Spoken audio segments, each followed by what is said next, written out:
Hello learners, कैसे हैं आप सब। स्वागत है आपका अपने ही चैनल एग्रीटेक में। तो जैसा कि आपने थंबनेल से देख ही लिया होगा, आज हम इंजीनियरिंग मैकेनिक्स का लेक्चर 8 देखने वाले हैं, जिसमें हम देखेंगे couple, arm of couple, movement of couple and types of couple and last characteristics of couple. चलिए शुरू करते हैं कपल से। कपल क्या होता है? A pair of two equal and unlike parallel force, that is force equal is magnitude with line of action parallel to each other and acting in opposite direction is known as couple. couple क्या होता है? एक ऐसा base होता है जिसमें दो unlike forces act हो रही होती हैं। जैसे कि वो फोर्स इक्वल भी हो सकती है, मतलब इक्वल डायरेक्शन में भी हो सकती है और इक्वल मैग्नीट्यूड में भी हो सकती है, बट उनका लाइन ऑफ एक्शन अलग अलग हो सकता है।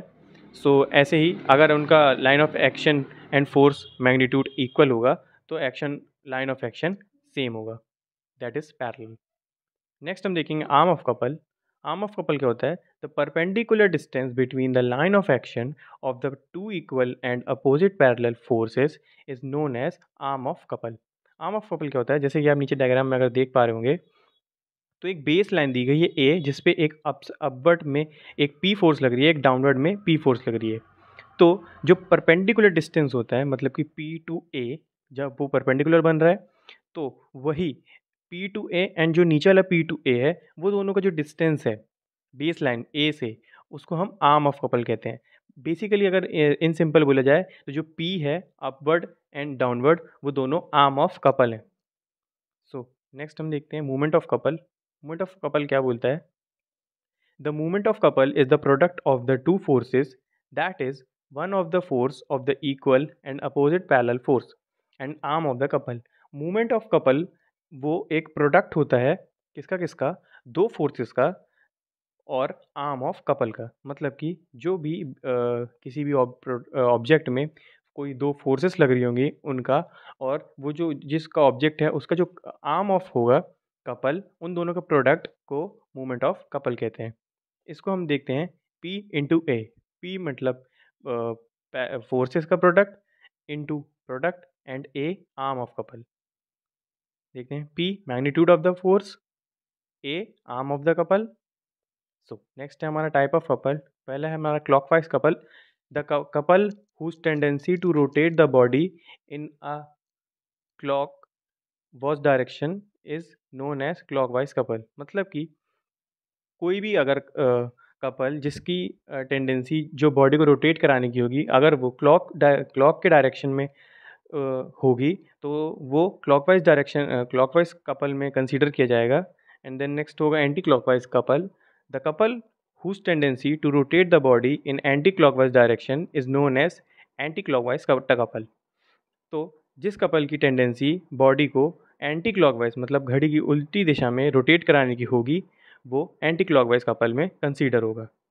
नेक्स्ट है कैरेक्टरिस्टिक्स ऑफ कपल। इसमें है algebraic sum of all the forces constituting the couple is zero. मतलब कि जो कपल में सारे फोर्सेस का जो सम होगा वो कपल का ज़ीरो होगा।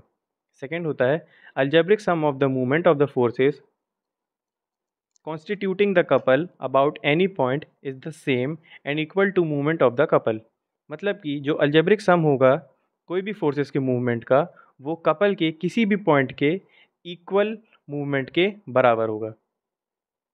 थर्ड है the couple can not be balanced bye a single force, it can be balanced only by a couple of opposite sources. मतलब कि जो कपल है वो किसी भी कभी भी कोई एक फोर्स से नहीं बैलेंस किया जा सकता, उसके लिए हमें कम से कम दो फोर्स या दो से ज़्यादा फोर्सेस चाहिए होते हैं, अगर चाहे वो सीधे लग रहे हों या अपोजिट डायरेक्शन में। नेक्स्ट है a number of coplanar couple can be reduce to a single couple whose magnitude will be equal to the algebraic sum of the movement of all the couple। मतलब कि जो number of coplanar couple होंगे, मतलब कि जो एक ही plane में लग रहे होंगे, उनको हम एक सिंगल कपल कंसीडर करेंगे और वो जो कपल का अलजेब्रिक सम होगा उसके मैग्नीट्यूड के मूवमेंट के बराबर होगा। आज के लिए बस इतना ही। Thanks for watching. अगर आपको इनमें से किसी भी उसमें डाउट आ रहा हो तो आप फ्रीली कमेंट सेक्शन में कमेंट कर सकते हैं। And if you really like this video, please like, comment and subscribe this channel. तब तक के लिए बने रहिए सीरीज़ में, एंड गुड लक।